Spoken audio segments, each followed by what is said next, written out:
that's a big relief. Yeah, absolutely. Mr. Anish Shah is with us. Mr. Shah, before I hand you over to Shireen, the last statement you made before we went into the finance minister's speech was that something should be done for skilling and employment.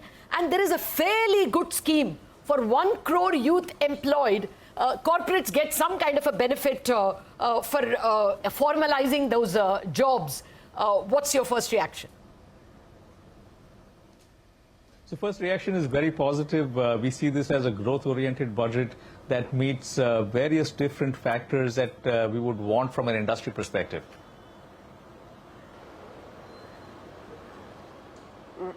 Right, Anish, let's get down to some of the specifics, and we didn't hear it in the finance minister's speech, and I don't know whether this is going to be part of that green transition plan and roadmap that the government says is work in progress and will be announced, but no FAME 3 in the speech so far. We still have to go over the budget documents to see if there is an allocation there. Anish, what do you make of that?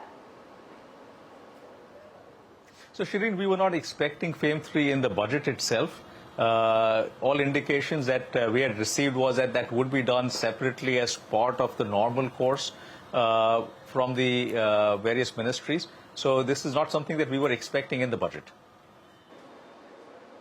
Okay, so you weren't expecting FAME 3 in the budget, but on balance, in terms of what the government has done, continuity on the big numbers, in fact, pretty much staying intact with the interim budget projections, as well as some of the changes brought in, relief for the salaried class, some of the tax changes on the simplification side, and of course on capital gains, the changes that have already been discussed in detail by our tax experts. But on balance, what would be your biggest takeaway from what this budget has managed to achieve? On balance, Shireen, it's staying the course. It is a growth-oriented budget that focuses on inclusive growth. There is a strong element of simplification and ease of doing business. And if I were to look at it from a FICCI perspective, it really meets all the priorities that FICCI and the industry had laid out, which is around Make in India, women-led development, farm prosperity, and sustainability. Specifically on the manufacturing side, and I want to link this to the job creation schemes that have been highlighted by the government, and link this also to what they have decided to do to nurture and bolster MSMEs. What, from an overall holistic manufacturing perspective, Anish, how much does this change things? How much does the compass move on account of the many measures announced by the budget on jobs, on industrial parks, on supporting MSMEs, on access to credit? Shireen, it's a significant step forward in terms of developing India as a manufacturing hub. The focus on infrastructure, the focus on capex continuing to be at 3.4% of GDP. The focus on jobs, because that's going to be, skilling is going to be an important aspect for India to become the manufacturing hub.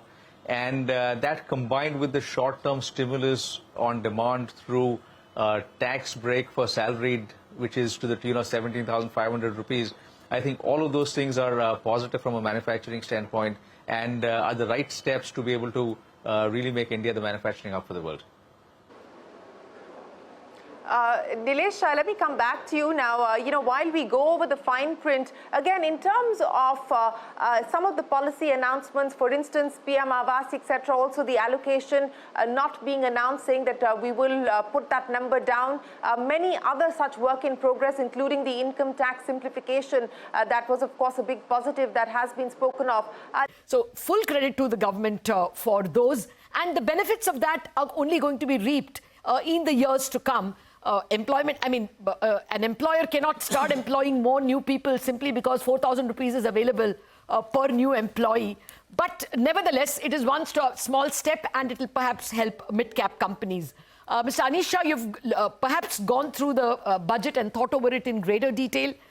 Do you think this moves the needle on employment? I think it's a good step because it starts signaling that we should be looking at growth with jobs, with skilling. And even if you were to take it as here's an amount that's given for skilling new folks coming in and making it easier for companies to employ faster, I I think that's a positive step. So therefore, it's not going to change a decision to employ based on what was mentioned earlier, especially for larger companies, because that's going to be based on growth, on capex, etc. But I think this does make it easier and pave the road for us to be able to start looking at jobs and skilling in a much bigger way. Okay, fair point.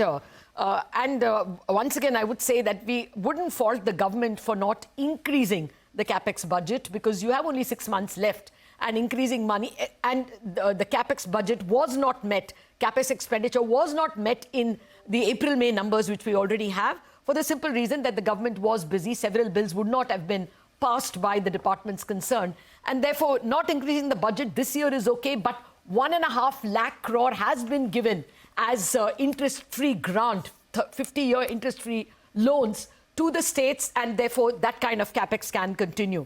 Shireen, you have some questions?